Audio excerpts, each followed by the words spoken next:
What's up, collectors and others? Today I got you some really excited news. We're going to be taking a look at the recently released pictures for Transformers Kingdom, Titan Class C Ark, as well as Galvatron and Scorponok.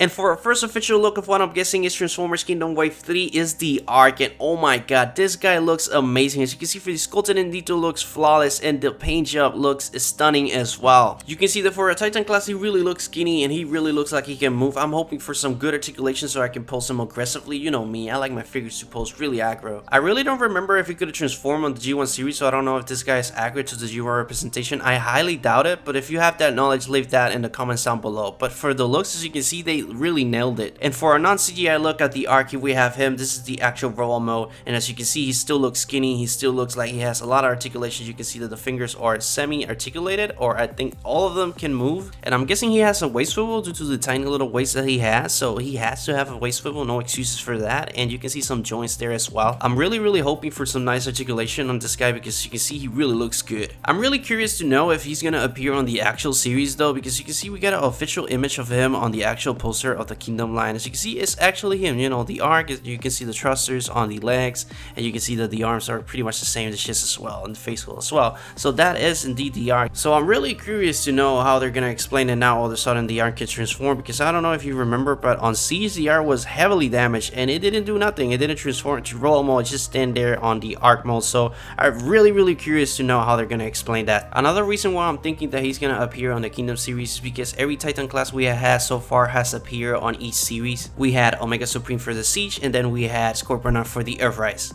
And now for an actual look at the art, you can see that it's really accurate to the G1 representation. It looks like they just copy and paste it, and I love it. You can see that the front is really accurate to the G1 representation, as well as the top. On the sides, it has a little gap there, but that is due to a transformation. But other than that, it's really accurate as well for that side. You can see that it has a little bit of damage though, and that is because, you know, it crashes to Earth. But in my opinion, if they went for this semi-damaged Ark, it's kind of inaccurate though, because they had a lot of damage done to the Ark, you know, before it crashes to Earth. And as you can see, it's just a little bit on the front, just a little bit on the side, so I don't know if that is entirely accurate to the series, but what can you do? It looks good nonetheless. And now for a couple of other looks of the art, so you can appreciate it from the back, from the sides, and well, crash landed on Earth. You can see that it's super accurate from the back, and it has some blast effects as well. The Autobot logos are accurate. You can see that they're exactly on the same position as the G1 version is, so that's really accurate as well. And you can see that the overall look just feels well. I love it, honestly, I like it. Also, I'm a fan of all the weapons the ship has all around. That's not accurate to the G1 representation, but it is for the War for Cybertron. And if that was not enough to convince you that this is an awesome Titan class, it comes with Teletron 1. Yes, Teletron 1, and not only that, he can transform as well. I didn't expect this at all, and it also raises some new question of if the core class can fit there, if Teletron 1 can fit there as well, and how, because, you know, it's a Titan class that it can transform. It's not only a shelf,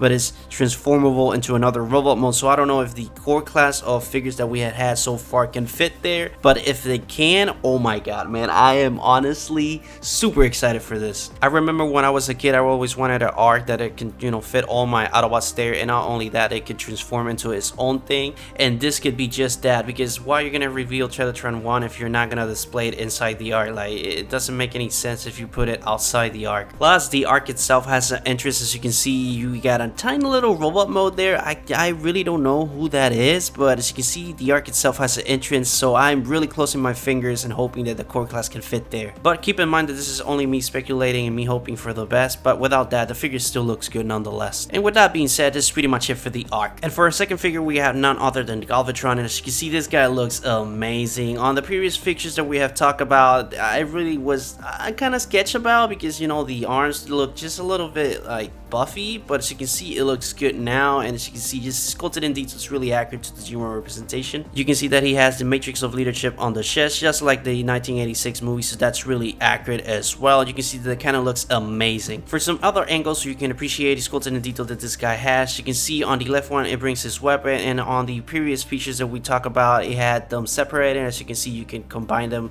as you see. And on the right picture, you can see that he looks really slick and really good with the matrix of leadership, you know, hanging on the chest. It looks really accurate to the G1 representation. For a closer look, so you can appreciate the sculpted in detail that he has on the face, the chest, and on the matrix of leadership. As you can see, it looks really accurate to the G1 representation. I love the sculpted in detail that he has. Just the face sculpt looks menacing. The matrix of leadership looks really good, and you can see that the positioning of the chains looks really accurate to the 1986 movie as well. Also, the chain itself can be removed, as you can see on the right pictures, and on the left pictures you can see that on one it hasn't, and on the other one it does not. For the only con that I have with this guy is that I think that this guy is like Trailbreaker and like Hoist, that you know, that panel that he has on the arms is not removable, and for the articulation is gonna be a pain in the you know where.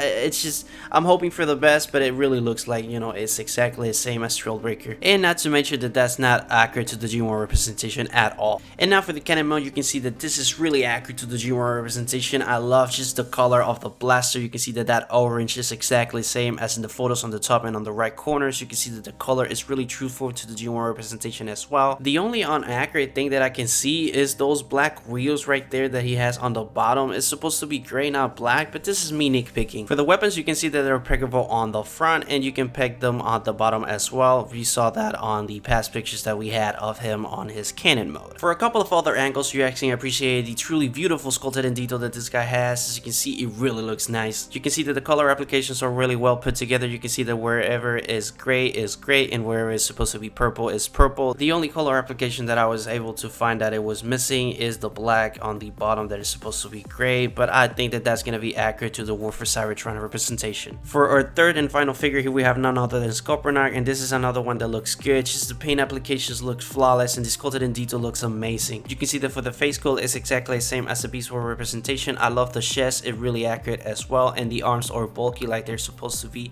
I love that they had the jello panels on the legs. That's accurate as well, and just the overall look looks good. And now moving on to the beast mode itself, this is where my con begins. As you can see, the color distribution looks good, but just the face sculpt is kind of inaccurate. As you can see, I got pictures on the top and on the right corner so you guys can compare it, and as you can see, it's not the same at all. You can see that for the articulation on the beast mode, it's not bad at all. He can actually bend his tail like an actual scorpion, so that is really nice indeed. And hopefully those red legs can move as well, so you can get some nice poses with this guy. And now for a closer look, so you can appreciate the sculpted in detail that this guy has. You can see it looks good, not bad at all. The color distribution looks stunning. It's supposed to be a little bit more darker though, but I think it's gonna be re-released on the Netflix line just like Cheater did. So those of you that want a little bit more darker of a color, you will have to wait till the Netflix re-release. And for my final thoughts on the figure itself, I don't know, man. I just don't like that face sculpt. It's super inaccurate to the visual representation. I don't know if it's me or I'm missing something, but as you can see, it's just completely off, completely different, and it's just, I don't know, I don't like it. So what are your thoughts on the Ark, Galvatron, and Scorponok? I'm really curious to know your thoughts on that, so leave that on the comments down below. But with that being said, that's pretty much it for the video, guys. I hope you enjoyed. If you did, please leave a like. It really helps you, the algorithm, and helps my videos get out there in the wild. So if you get any value out of my content, please subscribe, and I will see you on the next video. But this is pretty much it for Transformers Kingdom Titan Class C Ark, as well as Galvatron and Scorponok.